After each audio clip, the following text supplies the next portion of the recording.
Assalamu alaikum and welcome to Perspective. We'll be talking about rising inflation, of course, which is of extreme concern at this time as far as every man on the street is concerned. Also, of course, we've seen there's a lot of protests going on as far as the opposition is concerned. The concept of the global phenomena which the government keeps talking about, what does it mean? And how is it likely to impact economy in the future, post-COVID now, in the next couple of months? We'll be talking about that. We'll also be talking about the efforts of the government to stabilize economy and, of course, the Prime Minister's relief package and what it aims to do, who does it target, and what is it likely to achieve. We'll also be talking about, of course, the fact that the government's narrative, and they're saying the fact that they've always said that this is what they walked into, how relevant that is, and what is the government dealing with as far as the IMF is concerned, the conditions of the IMF, and how relevant is it today as opposed to if we look at the past, all of that today on Perspective. I have with me Ali Salman, who is an Executive Director with Prime Institute. Thank you for joining us today. Thank you. We also have with us Dr. Salman Shah, who's a former Finance Minister. Thank you for being with us. And Rana Ehsan Afzal, who is Leader PMLN. Thank you for joining us today. Ji, Salman sir, as far as inflation is concerned, it is something which is now, of concern to everyone. I don't think it's wrong to say. And when we talk about inflation, of course, we're seeing protests by the opposition also.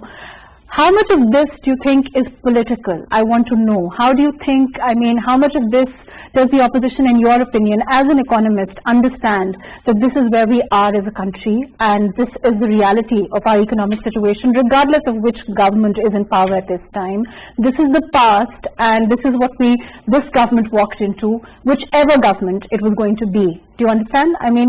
Do you think, let's separate the politics of it to what the reality of economy is today as an economist? This is a very important question. I think, first of all, we must not forget that we live in political economy. Yeah. But I think what do you mean when you say we live in political economy? The economic priorities and economic policies cannot be isolated from the political priorities of any government. Okay. So that's the political economy. Okay, fair enough. But coming to your main question, whether the inflation is really that big of a concern or it is more of a hype. So it is certainly of a concern if you look at as the facts and the figures as reported by Pakistani government, but also about if you look at around the world, the prices of commodities have been generally on rising. Right? So it's not something which we can control. What we probably need to differentiate is what is the response of the government, right? So for instance, if you differentiate between the goods which are in the hand of the government, for instance, sugar, flour, and there are some goods which are not in the hand of the government, but they're in the hands of market. For instance, the price of rice, the price of poultry, largely speaking, which are also an important contribution in our household expenditure. But you're saying that that's largely determined by the by the market and not so much by how the government regulates it. All the crisis, as rightly reported in the media, is happening in the goods which are in the hand of the government. You look at sugar, you look at the flour prices, and you look at any other prices or commodities where the government has to make a decision. Either the decision is not being taken, or the decision is being delayed significantly, You're saying or the political intervention. The regulation of the government doesn't need to take a decision on sugar price. The government doesn't need to fix a price for flour. When it does, it creates more problem. It creates an expectation problem, first of all. It tells the government, as the current government has been saying, wrongly so, that we will control the prices, we will bring the prices down. It is not in their hands. They should not be concerned about this. They should be concerned about the conduct of business, competition, and on those matters they should be worried rather than trying to fix the prices. Let me come back to you. I'm going to go to Dr. Salman Shah. Ji, Doctor, Is it true? I mean, I think that's an interesting point, what Ali Salman Saab is saying. He's saying that as far as regulation is concerned, it's not the government's problem, it's not that the issue of the government, and they shouldn't have dawdled in it, I mean, as far as regulation is concerned, because that has created problems. Whether that has created problems or not, as of today, how relevant is the phenomena of inflation, in your opinion, as far as Pakistan is concerned, and how global is it, which is what the government is saying? I think the first thing which I will say in response to Ali Salman is that most of these supply chains are cartelized, particularly in the sugar industry, and the government, the Competition Commission of Pakistan, for example, imposed a very hefty fine on these cartels that they are colluding to bring to set prices in the market, and they are colluding in supplying in the market. And of course that was challenged in the High Court, and the industry got a stay on it. So I think that it takes away a very important part of government power, that when they go against cartelization, the courts come and give relief to some of these cartels.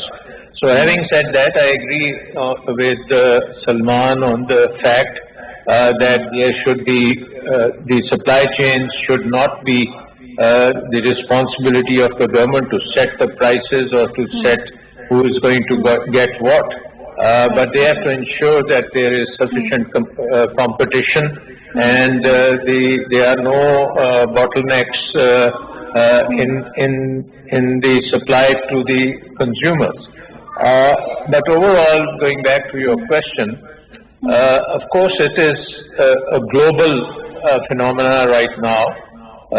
It is a unique, almost a unique phenomena that because of the disruption due to COVID, most supply chains in the world have been disrupted, and the energy sector has also been disrupted to quite an extent. Also, I think that getting it back on track, we just heard President Biden take lots of meetings on the supply chain and trying to smoothen it out. The logistics costs has quadrupled, and all the hurdles which one can imagine are affecting the supply chain. And not only the physical movement of goods and services, also the capital markets are a bit Dr. Salman, I want to disrupted. come back to that. I want to also go back and ask you how relevant it is as far as our economy today is concerned, regardless of the government in power, the kind of situation we've been in now for a while as far as our economy is concerned, and how relevant it is today to say that it is this government and what they could have done right or what they could have done wrong, the debate that the opposition is now getting into, and of course, their whole protests against price hike and all of that. Let me first go to Rana Ehsan Afzal ji.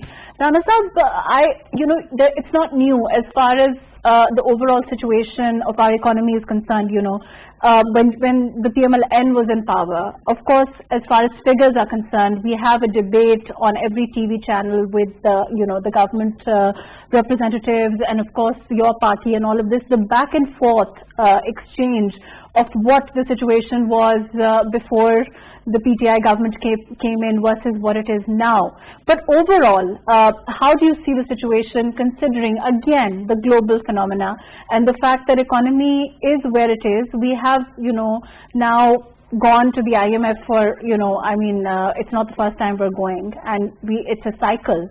And it was the same cycle which was there when it was the PMLN government, the PPP government, the successive governments. So how do you see that? First, I'd like to, shed light on the global phenomena of inflation currently. And, globally last year, inflation figures stood at 3.5%. And when you talk about the region where we are, the South Asian region, inflation rates are around 4 to 5.5%. This includes India, Bangladesh, Sri Lanka, Nepal. And whereas in Pakistan, you see that the inflation rate is double. It's touching 9%. It's 8 to 9%. So another comparison which I'd like to throw in is your food inflation. The government likes mentioning India and the petrol prices over there. So food inflation in India in September was less than 1%. In August it was 3.11%, whereas in Pakistan it was above 10%. So the question arises, yes, globally there is a pressure on the commodity prices, the supply side. It's true that as an economy, I mean, if you compare India to Pakistan and the likely hits that India is likely to have, of whatever circumstances, whether it's COVID or overall the global phenomena of inflation that we're talking about, a country like Pakistan would likely get a larger hit.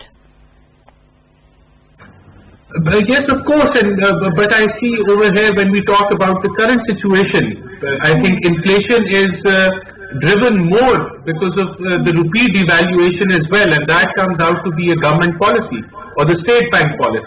And I think, for example, they just got a package of $4.2 billion from Saudi Arabia, and if the government had decided to go ahead with it maybe 2 months back. So the speculation element which includes the exporters and the importers and the other speculators in the market, they would have slowed down, and this dollar might not have been touched 175. So it comes out to the government policy and how they want to control things. And we were talking about regulation in the essential commodity items. I'll let Ali Salman answer that. Ali, do you agree? You think that it has to do with what Rana Saab is saying, that it has to do with the government taking a decision the way that it has, or what is it? How does it? What dictates it? I think first of all, let's all appreciate one important structural reform which the current government has brought, and that is the freeing of exchange rate from artificially fixing it. I think that's one important reform which we have successfully done. With IMF, due to IMF, without IMF, that doesn't matter. We have taken the right step. Earlier governments were in this fanciful thinking that they could artificially fix the exchange rate, which really hurted our industry and our exports in particular, right? But there is a downside to it. When you liberalize your exchange rate, you're also exposing the domestic economy to international prices more than if the rate is fixed. Right? So for someone like a normal consumer, for example, someone like me, when you compare a dollar which is artificially, like you're saying, a rupee which is artificially kept up, so to speak. Excuse my lingo, I'm not an economy expert, but so for a consumer, of course, it's beneficial, because we are converting, of course, at that. But then suddenly, what happens is what's happened now. So can you explain that phenomenon a little bit? So in the economy, we have producers, we have consumers. So we cannot take a partial view of the economy. That's the problem. If we just look either the producer view or the consumer view, then land the problem. So a good policy. But let me go back to the fact that you said you can't separate political economy, and the government has to look at the consumer. That's right. I mean, that's the problem. That's the problem comes in, right? So that's why I'm saying that a market-based exchange rate is a positive development. The government should stick to it, and it will eventually. So one of the important things which this exchange rate is doing is exposing the structural weaknesses in the economy. A fixed exchange rate hides the problems. A flexible exchange rate exposes the problem, and it puts more like urgency on the actions to be taken, which is largely to do with the supply side problems in our economy. Yes, there are issues in when the imports are becoming expensive. There are problems, so we are exposed to the global inflation, but I think we need to fix the supply side. That is what needs to be done. Salman sir, what about overall? I mean, when you have a relief package, let's talk about that. As an economist, as a former finance minister, how do you see the relief package the Prime Minister has now doled out?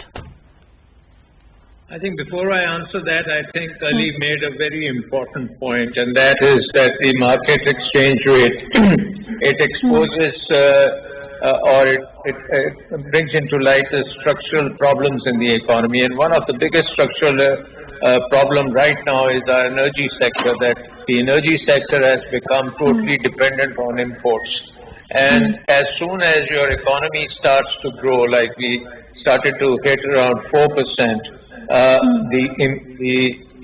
the import bill goes up, and a very large percentage of that import bill is energy, and energy prices are also going up at the same time, which puts a lot of pressure on your balance of payments, and as a result the rupee comes under pressure. So we need to do lots of things to come out of this, and I think we don't have the time to get into everything, but if you look at the overall impact, and coming to your question, social security nets are very, very critical, because we know that there are low-income groups in our country which are very, very vulnerable. Some of them are below the poverty line, some are around the poverty line, and a small amount of support to them will make a difference between going hungry or having a meal, at least one meal a day.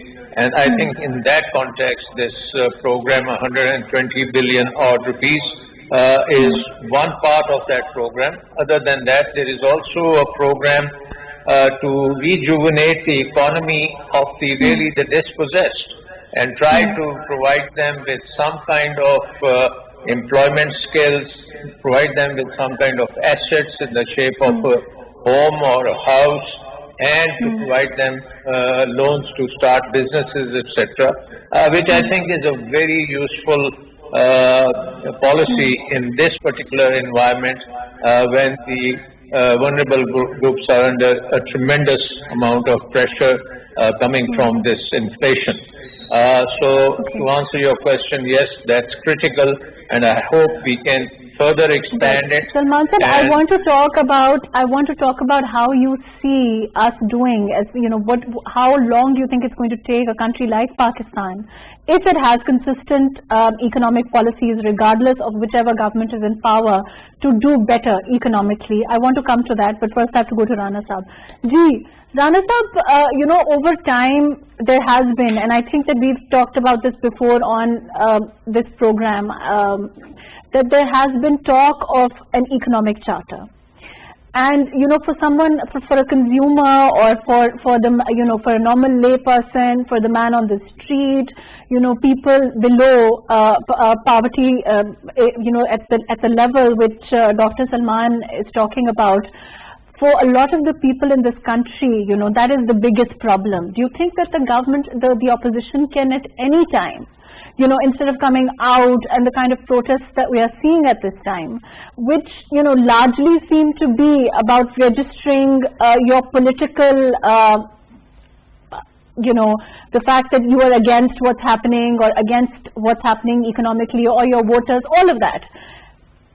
Is it possible for you as a political party or other political parties to come together and talk about that kind of an economic charter? I think, you know, during the first year of this government, Shahbaz Sharif Saab on the, you know, assembly floor talked about the, you know, charter of economy, I think twice or thrice, and he offered the government that we should sit together and, you know, and that is the need of the day. You know, it has to be done, it should be done.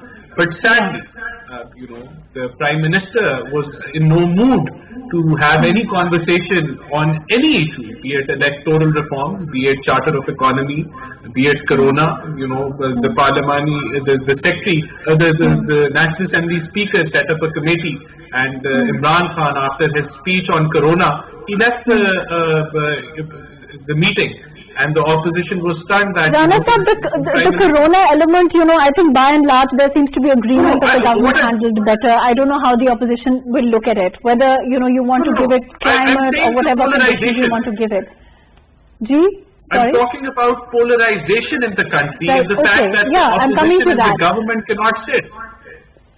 Right. Okay. But if the government was at this time, in your opinion, agree to a kind of or that kind of economic charter, you think that principally the PMLN is not opposed to it, and also, you know, of course, as far as the Prime Minister is concerned, he's saying that if you bring back the money, of course, which is something what the PTI has always said. You know, they've always stood for that kind of according to the Prime Minister, he says accountability. Bring back the money, and then that will fuel the economy. What type of a statement is bring back the money? You're the Prime Minister, you have the prosecution, the investigation gated agencies in your hand. You bring it back. If there is any illegality, you prove it. So I think, you know, these sort of lame statements when you're in government, you just have 1.5 years left. Hopefully you'll be in opposition next time. Will you be saying the same things in the opposition as you're saying in the government? I mean, you should take some sort of responsibility. So but right now the question whether we'd be willing are you not saying the same thing? Okay, are you not saying the same things you were saying when you were part of the government? Now that you're in the opposition?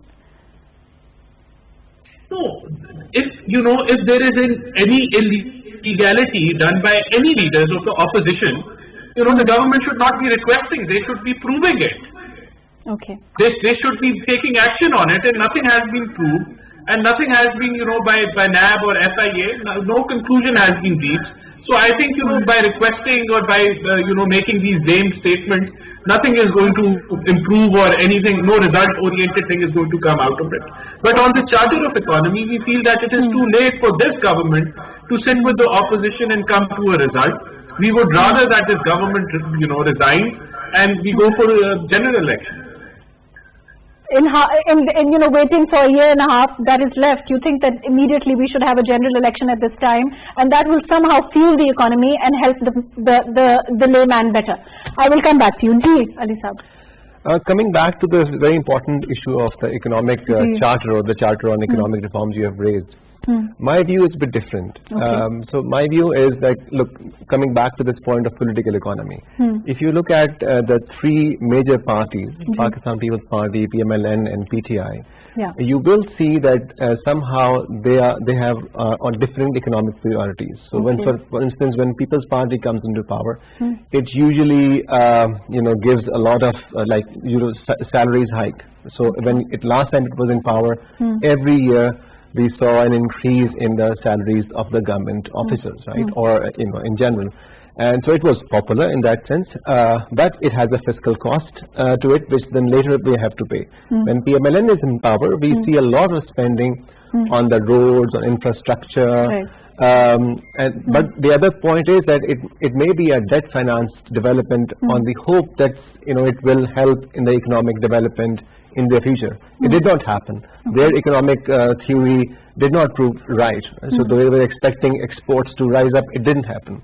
Now this government is, I think, mostly falling on the supply side reforms, which is they started with some exchange rate reforms.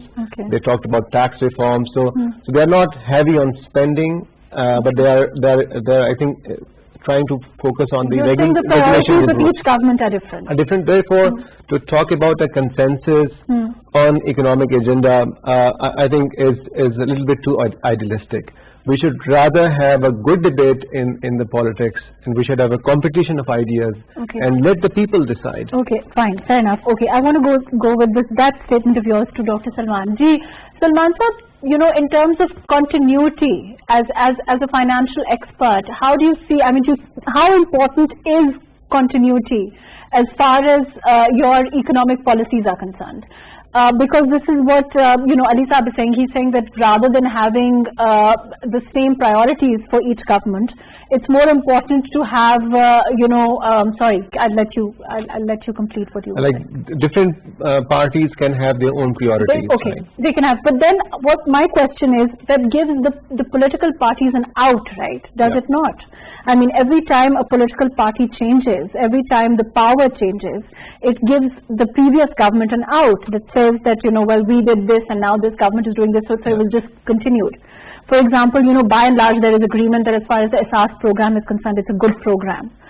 But, you know, if I'm saying, you know, if programs like this, if they are discontinued later or... But it doesn't happen. You see, look at the SARS program. Okay. It was started by People's Party government. It was called Benazir Income Support Program. Okay. It was continued by PMLN government. We have more funds allocated to it. And the current government is continuing to it, right? So we may perceive there is a policy discontinuity, but it's not there, right? So the good policies which the various government has started have actually continued to be. So you're saying that there really is, that's interesting. You're saying that there really is no discontinuity as far as basic economic policies. There are changes in some priorities, but you also see some policies being quite continued throughout different regimes. But there are changes in, like you're saying, artificially jacking up the dollar, for example. Yes, that's right. So there are changes in some policies, but there is also, you see, consistency in different policies. Dr. Salman, do you agree? No, I think this is very important that every political party has its own economic agenda. But on one thing, I think they should have some kind of a consensus, and that is that we should not try to derail the IMF program. Because IMF program is right now in the stage where your structural reforms and the future of your economy depends on doing those structural reforms. And some of the pain which is being inflicted, it is because we have been in a debt trap. It is because we have come out of default. It is because the global economic shock is so large that it is shaking the foundations of the national economy. And I think at least on that one point agenda, we should ensure that the program stays on track and we are able to complete it regardless of who is in power. Because if today you have new elections and somebody comes in, they will have to deal with even a more difficult problem. There is no easy escape from this. And I think that is something which the political parties should agree on, and we should be able to complete the IMF program, because in that program lies the revival of the economy, revival of investment, revival of growth, and growth is what the people of Pakistan really need, because it creates jobs and it also creates income. At the same time, it reduces the debt burden. So I think we are about politicizing this too much. All the governments in the past have tried to derail the IMF program. When you are in government, you try to do a program, all the opposition parties get together and they derail it. And this happened in the People's Party time when you were trying to put in value-added taxes, and the entire opposition along with the traders, they got together and they derailed that program, and it delayed long standing reforms which were needed. So I think the biggest risk right now of politics to economics is that we are in the game to benefit from this pain which is inflicted by the IMF program and try to derail it for political purposes, and that is something which I think we should have a consensus on. So don't you think, so when you talk about a consensus, then you're essentially agreeing that there should perhaps be that kind of an economic charter for across the board all political parties they should then stick to, so that we can put, economy back on track, whichever government then is in power at that time? Yeah, but I am only saying that there should be a very narrow consensus that yes, we need an IMF program of course. to carry out. And then that program, they can debate on it, which element for them would be more important or less important.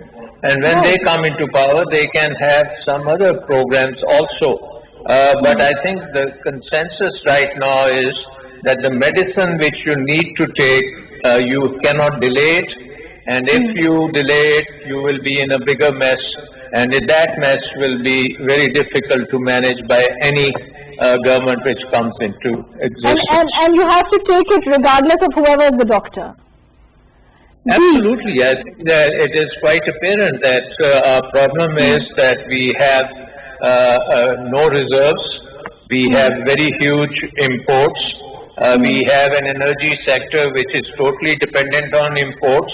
And whenever the economy starts to move, it is very vulnerable to external shocks.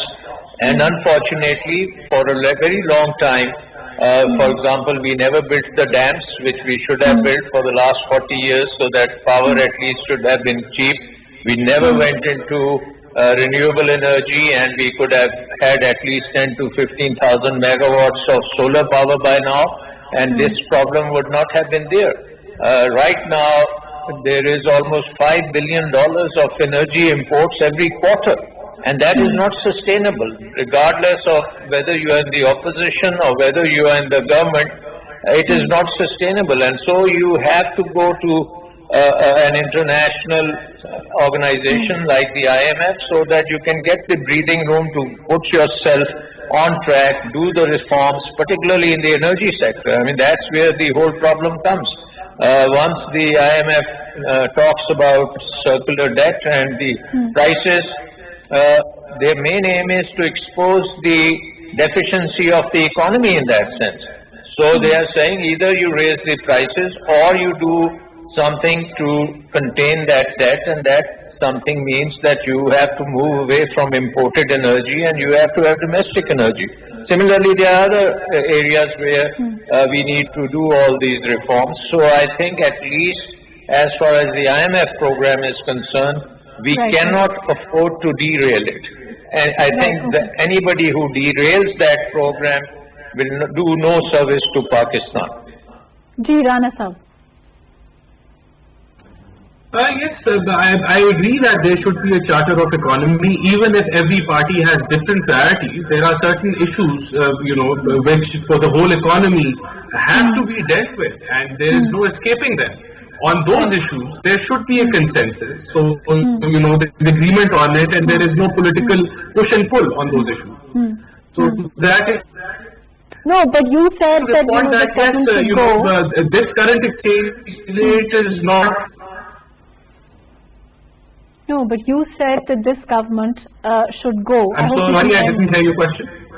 Gee, I said, you said earlier that this government should resign and that it should leave, and that, we should have fresh elections, and somehow that will be, will give whichever new government then comes in a magic wand, which will be able to somehow stabilize the economy. Do you think that that's a possibility in the kind of scenario that, for example, Dr. Salman is talking about, Ali Salman Saab is talking about, the overall opinion on economy at this time seems to be that things are not great? Okay, for example, Dr. Salman said that we need reforms, in the power sector. There have been no reforms apart from the fact that they're increasing the utility costs to cover the circular debt. There have been no reduction in losses. There have been no, work on decreasing the theft.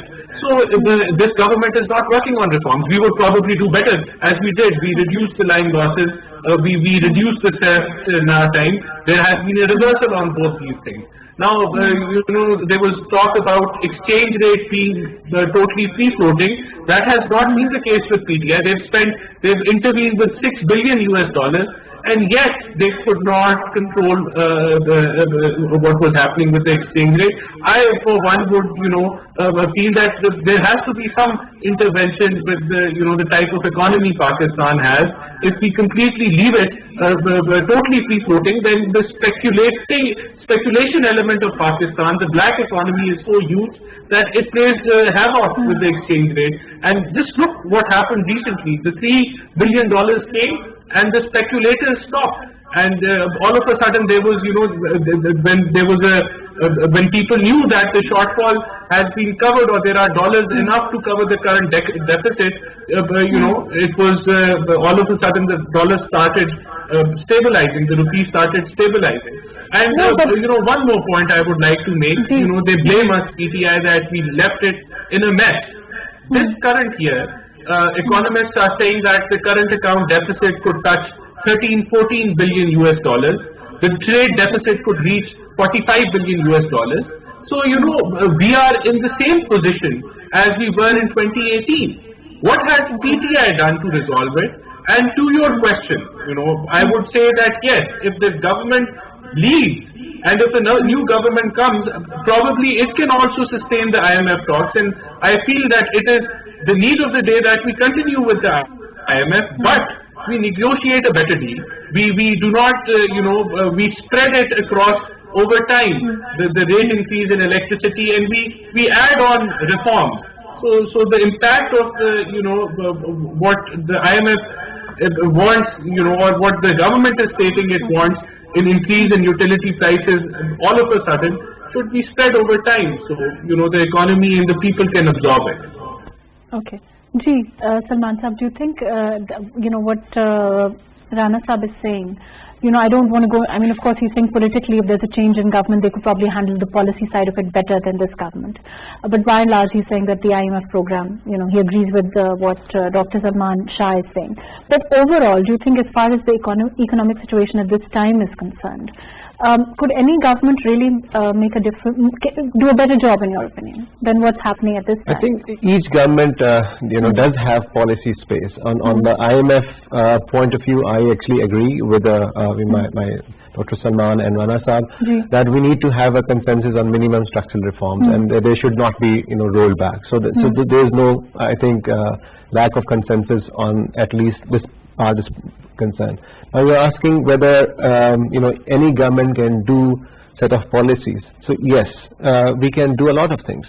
For instance, let's reform. What we're talking about. Let's talk about economic reforms, which is what Rana Saab is talking about. So talk about energy sector reforms, right? So which is one of the most important area of the economy. Our institute recently issued a report looking back at the reforms, and I have to report that we have not witnessed significant reforms in the power sector in last 5 years. Okay.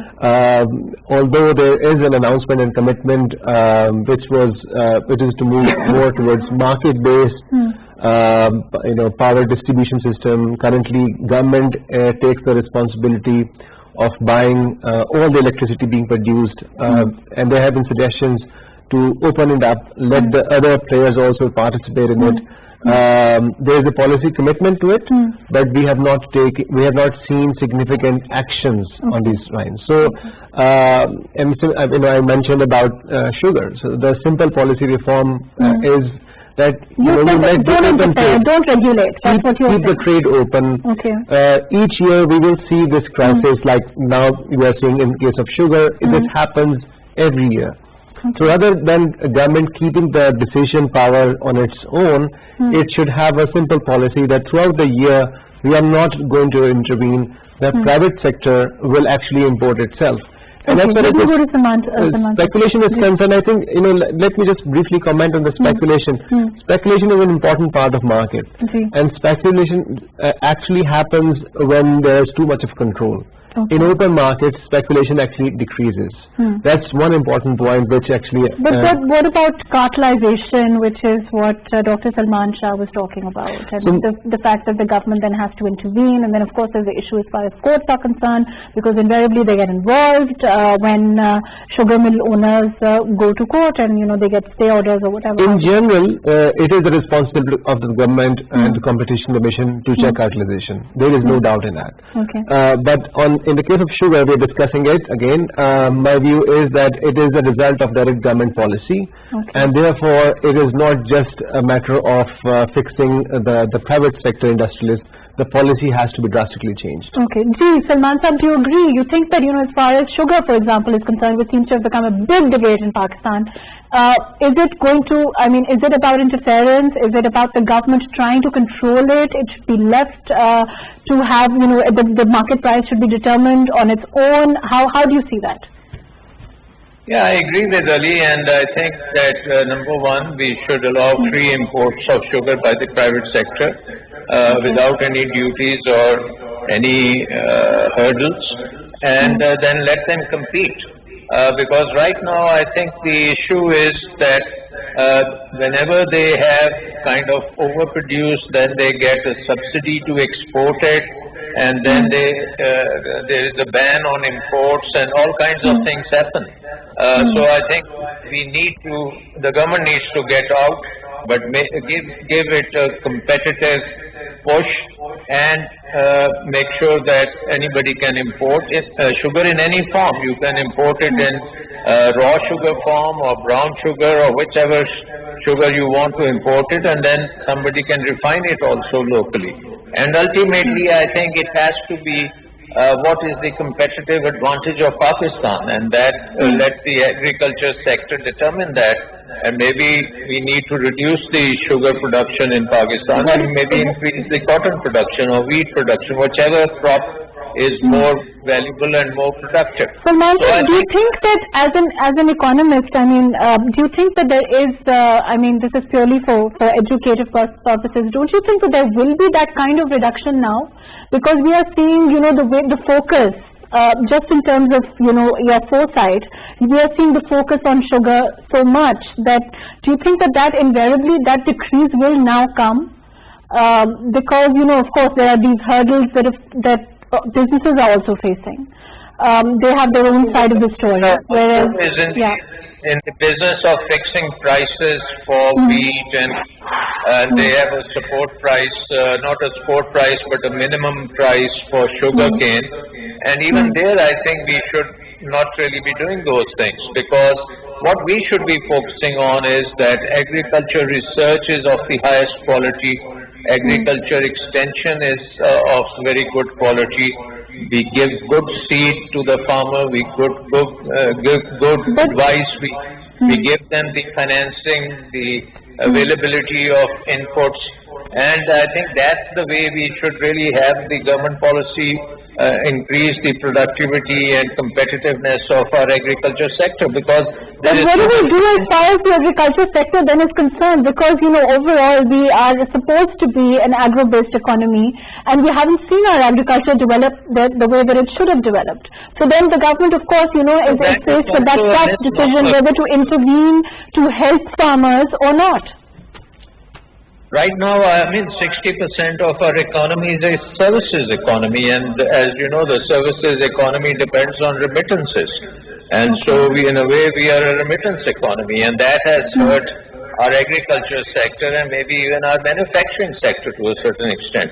And because of the over-regulation of the agriculture sector and trying to go for food security instead of going for efficiency and competitiveness, don't even have food security, and we also have a very poor competitive agriculture sector.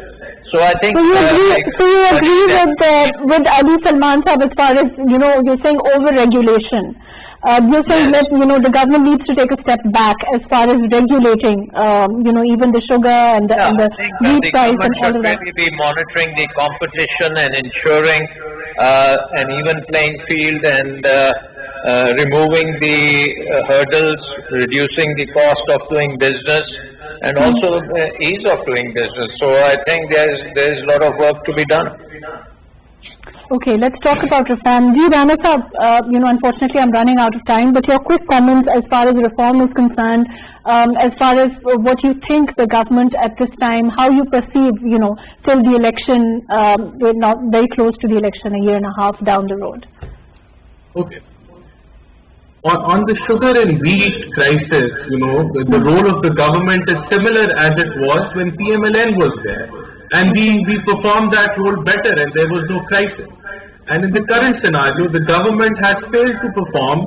Ideologically speaking, yes, you know, you would say that it should be market-based, but the reason why, you know, there is a government, the provincial government role, be an ethnic role in the, you know, sugar or wheat is because, you know, it is to protect the public from massive price increases, which PTI has completely failed upon. So, you know, I feel here that it is more due to the incompetence of this government.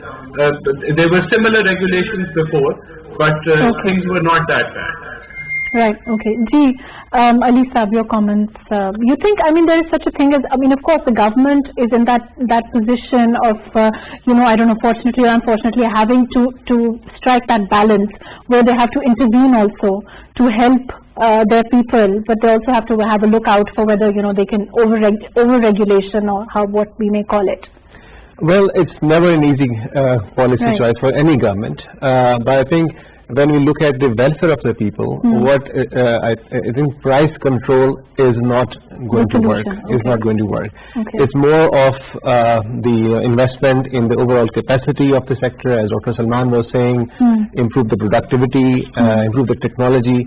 These are the matters, including that skill program. The current government is actually doing a very good job in enhancing the skills and diversifying the skill base of the country. These are the investment which the government must be making, and leave a lot of these factors to the market. Right. Salman, Dr. Salman, your comments before we close, as far as overall, when we talk about reform, can you just, I'd like to have an answer on whether when we talk about reform, you think that all of these programs that the government is now, the government is talking about, the Prime Minister is talking about, these are also, in your opinion, not a step towards that kind of reform? Well, before I say that, I would like to remind Rana Saab that 2015-2017 the oil prices were at an all-time low, the commodity prices were at an all-time low, and comparing that situation with the situation where the oil prices are at an all-time high and commodity prices are also at an all-time high, it's a totally different situation. So I think that we should stop playing politics on this and get to the brass tacks, and that is the reform program. As I earlier said, we should ensure that the IMF program stays on track, and we should ensure that we are able to carry out the reforms regardless of the pain, but because after that we can